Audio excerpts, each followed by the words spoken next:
Hello ladies and G's, we are in Belgrade in Serbia on a new auto show. After pandemic they finally opened up a new auto show, so we're gonna check the new Astra in this gold metallic color. Now this is the plug-in hybrid version. I'm gonna put the technical specs in the video description below, so check them out if you're interested.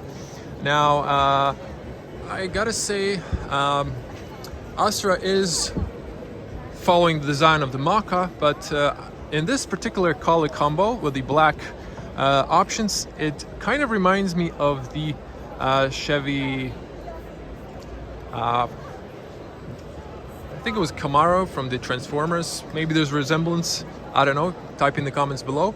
So you can also see the headlights, they turned it on. For us, these might be the LED matrix, and this car is sharing the same platform as the new 308. You can check that review on the channel separated.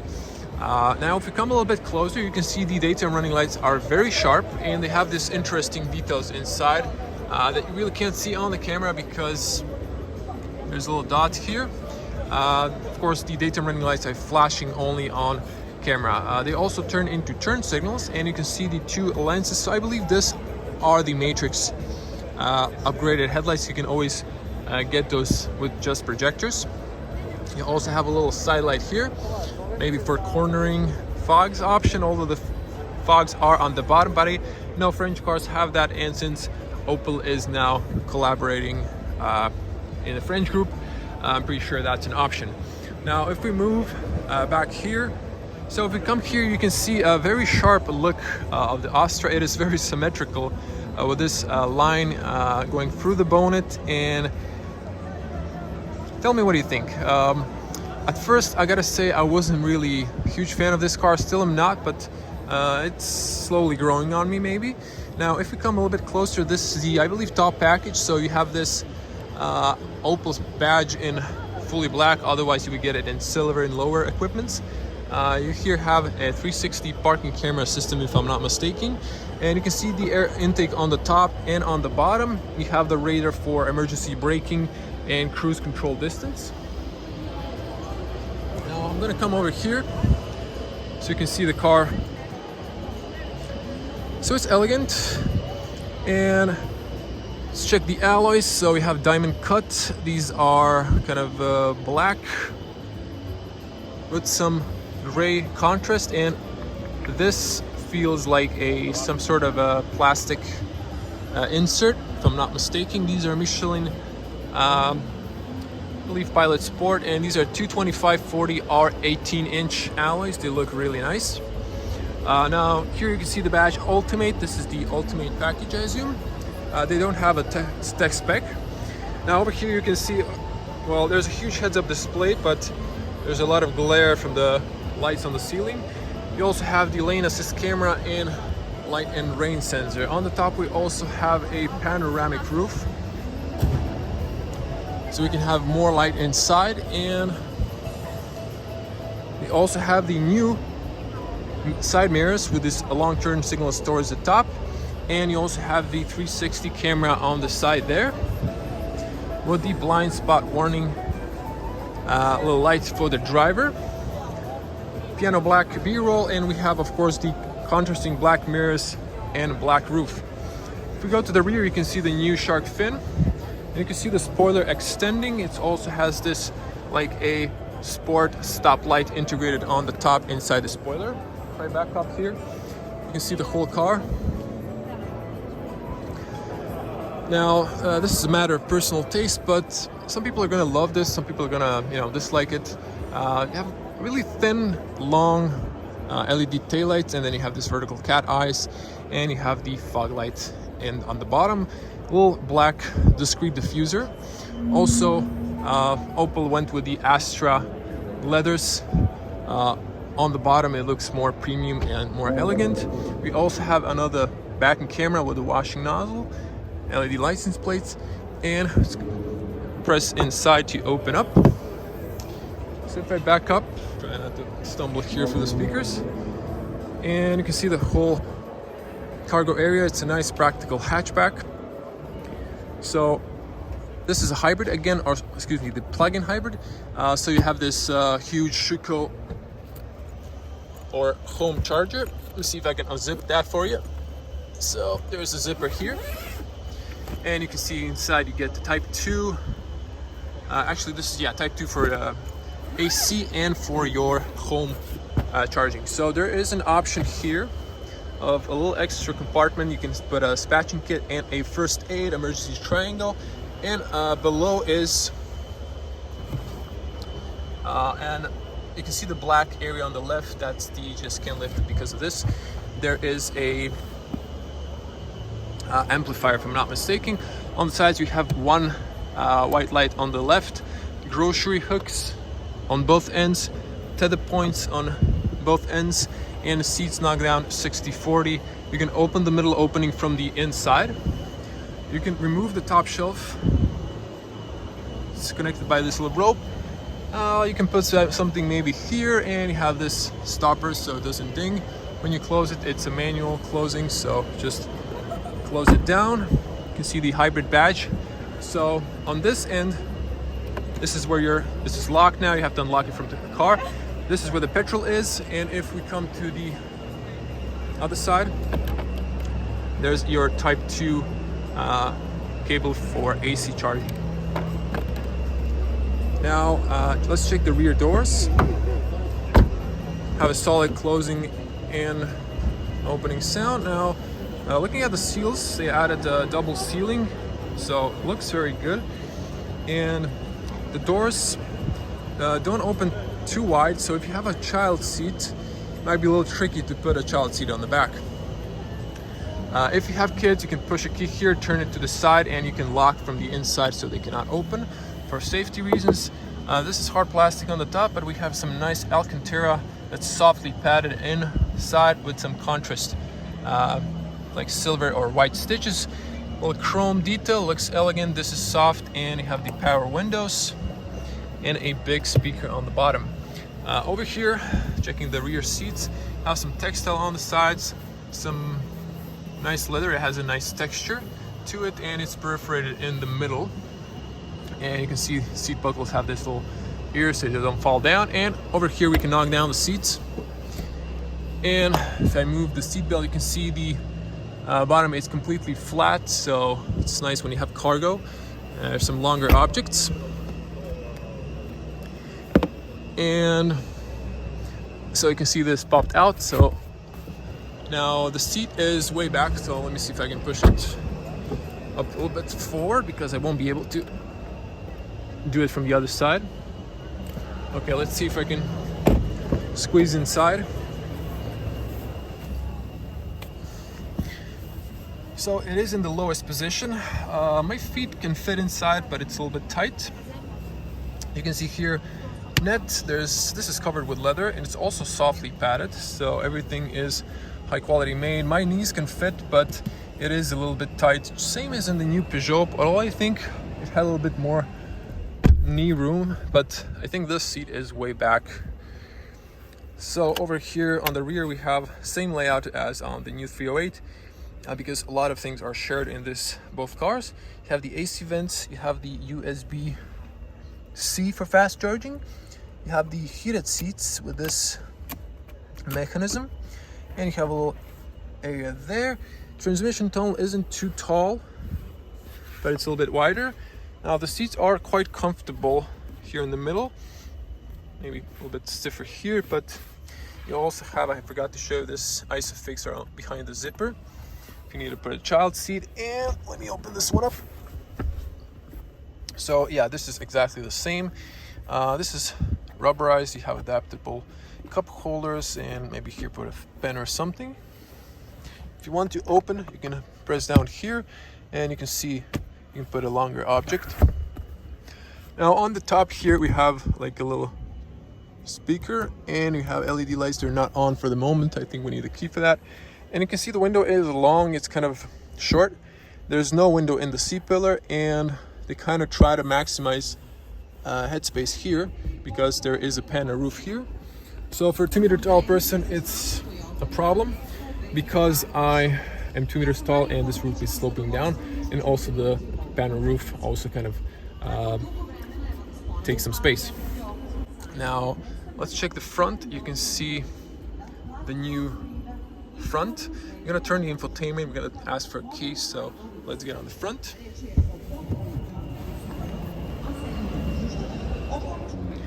So checking the front doors, opening and closing sound is solid. The front doors open more wider, so it's easier to access inside. And you can see soft touch materials on the front. I love this pattern. It looks very nice. And then followed by this. This is plasticky, but also has some sort of feeling. It's a little rough. And we have the chrome line, same as on the rear. Everything on the top is soft, although this is hard plastic on the bottom. We have the folding mirrors, electronic, heads-up display control on the top. All power windows automatic. You can lock the rear for the kids, and decent ball area. You can see the aluminum doorstep ultimate signature. You can see the tire pressure over here, and looking at the seats, we have the memory options, so they are electronically controlled. You can see that back and forward, up and down for the knee area, and up and down for the whole seat, and tilt for the rest. You can extend additionally the knee area. Now we have also textile leather and perforated leather because it has cooling and heating option. We have this interesting strikes, Alcantara. Bolsters are kind of short on the bottom and the top, but they look comfortable.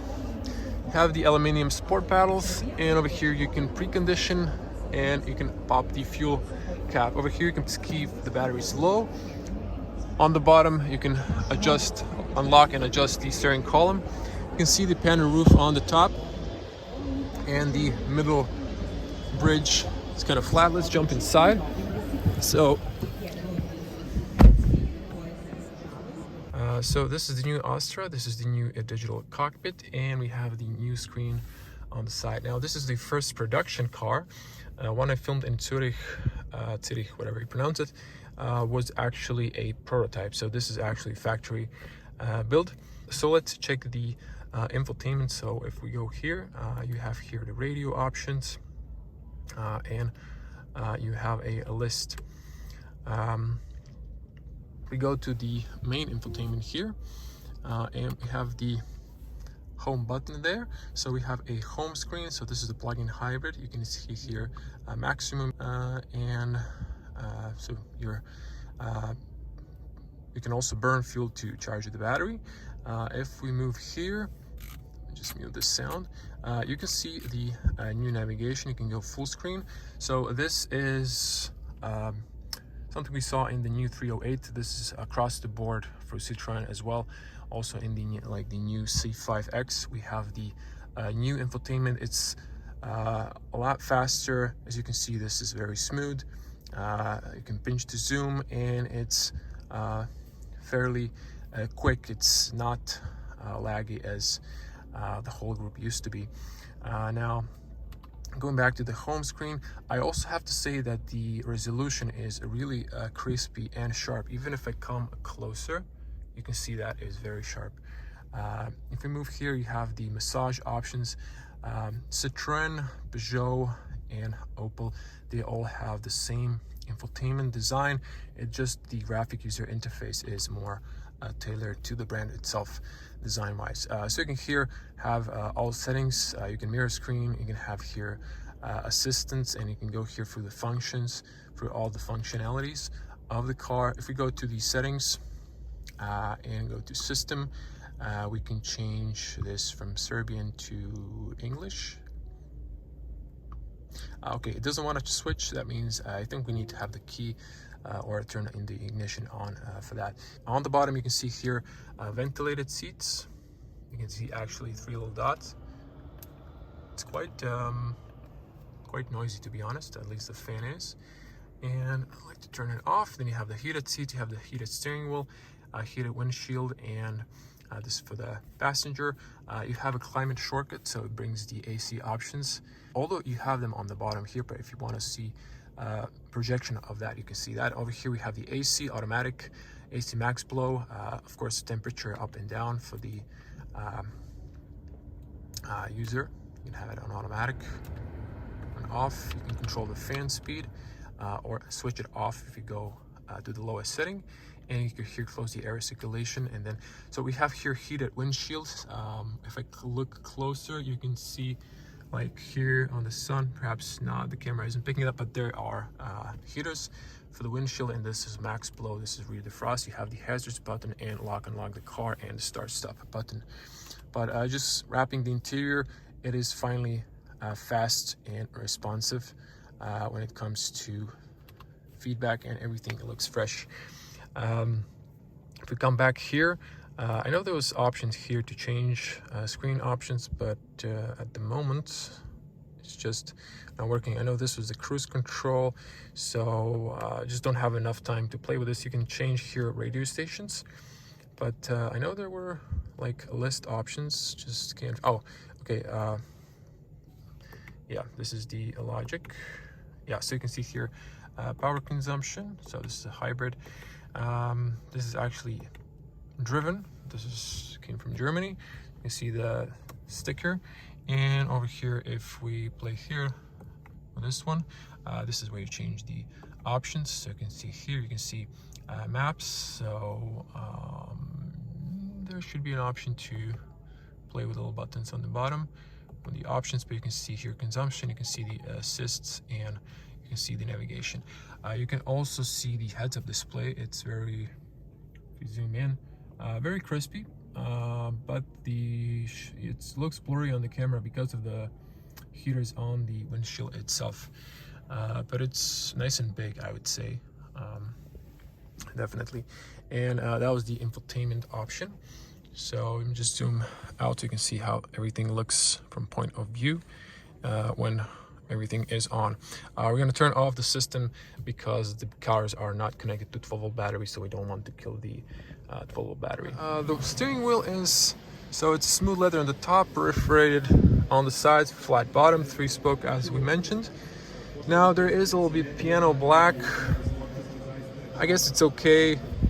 I don't like too much of it, but it looks nice and shiny. So over here you have the cruise control options, voice commands, and phone calls, volume, and radio pages. You have the sport paddles. They're only shiny towards you, but on the rear they're kind of just plasticky.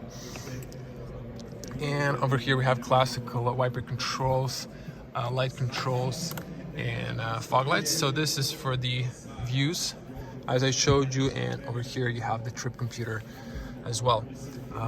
Looking at the dash, these are the air vents, kind of unusual.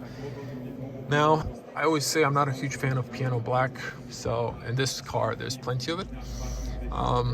And I'm not a huge fan of this square design, but I think it's kind of growing on me now. I like new stuff, so I kind of embrace stuff through the time. This is soft, on the top it's soft. It's also this pattern, similar pattern. You have here speaker in the A-pillar, you have those vents, you have the big digital cockpit, and this looks high quality also as well. Speaker on the top. Now following the dash, again there are 2 screens inside. This was definitely bigger, so I'm going to show you once again just a quick look. So you have this menus. It's a little bit different now. I guess so you can customize in the profile what you want to see, and it's fairly responsive, and it looks good. So that looks nice and fresh. It's fast. I think it's faster when you turn on the ignition, because sometimes infotainment in cars do need the engine or the main electronics working, but you can see that is definitely looking good. There is a pull down menu as well. Here you have devices, heads-up display. It's not on at the moment, but if you had the key you can control that, and you can play with the brightness and so on. Over here you have the player stations, but you can control stuff here. But I'm gonna turn it off because I know the car isn't, you can also use Apple CarPlay. I know the car isn't connected to the 12-volt battery, so I don't want to kill their 12-volt battery. You can lock and unlock the car from the inside. You can see the hazards. Kind of odd sound, and I'm sure if you can hear that. And over here, if you press, you have a little compartment. It has a nice flint inside. You can see the start-stop button. Now over here, this is rubberized, and this is the area you have to watch for. This is gonna get scratched, also the piano black as well. So you can open this, you have a 12-volt outlet on the bottom, you have USB-C and actually another USB-C. So these are both USB-Cs. This one's for fast charging, this one's for your media. You can see those symbols. And over here you have the QI smart wireless charging, and you have also a cubby there, so plenty of space to put your phone and some private stuff. Piano black, this is the reason why I'm not a fan of this. It's completely scratched, it's a fingerprint magnet, dust collector, it just looks horrible. I don't know, I would put some protection here, like a PPF. Now, since this is a hybrid, you have the 8-speed automatic, you have also B mode, so you can recuperate, that's the fun part. And you have the driving modes here. You can also open up cup holders.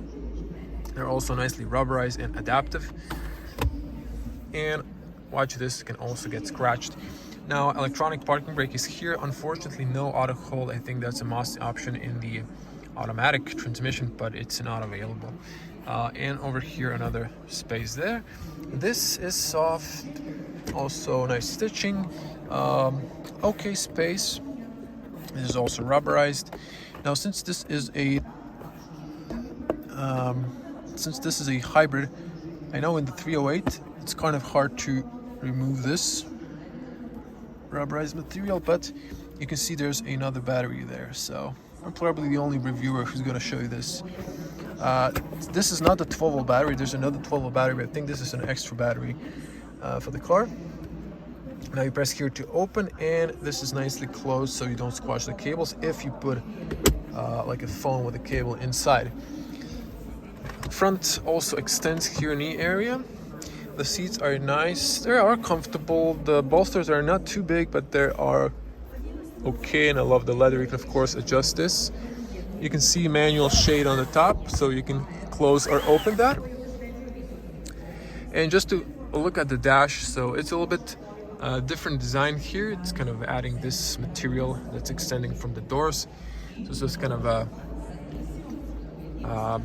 cross design, but I like to have the air vents for the passenger on the bottom. A little bit different, and I prefer this rather than the this design. Open this up, slowly closing. It has a nice flint and fairly spacious. Inside there's more. Actually, this is the end. I thought there was a little bit more. Like in the 308, there's a area on the top as well. I'm not sure if there's AC, can't see it, so it is what it is, but it's okay in space. Now, for a 2-meter tall person on the front, there's okay headspace. If I go lower, I think this is the lowest setting. Actually, this is the lowest setting. My hair is touching, but I'm okay. Without panel roof, you would definitely have more headspace. Now you can see nice baseless mirror, and this looks nice and premium. Good overview on the rear, and it's not a huge problem if you need to turn. You have the blind spot warnings in both mirrors. Have the passenger airbag information on the top. You have the lights. The car is now off, so you need to keep, but there are white lights you can control here to open or close the panel roof. And you have the sunroof. Have the emergency assistance and road assistance. And on the top here you have a beauty mirror, and you have the documents holder here. Let's see if this extends. I don't think it does. Doesn't extend in the new 308, so you can see that it is blocked. So I think it is growing on me design-wise. I wasn't a huge fan of this from the start. It's just me, it's personal taste, but this end looks high quality, and I love the new infotainment that I showed you, and the screens are super crispy.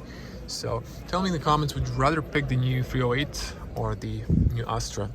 And I'm gonna get out, I'm gonna wrap it up for you. So I'm just gonna pop the bonnet so you can see the new plug-in hybrid setup.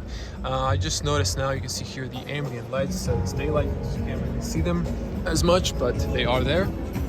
And let's see so left side of the badge, there's a mechanism to push this up, and you can see the pure tech. So this is I think 1.6 petrol, I forgot from top of my head, and combined with the electric setup. The blue thing is your washer fluid, so that's it. You can see on the top you have the heat shield, and this area is hot. There's a sign not to touch.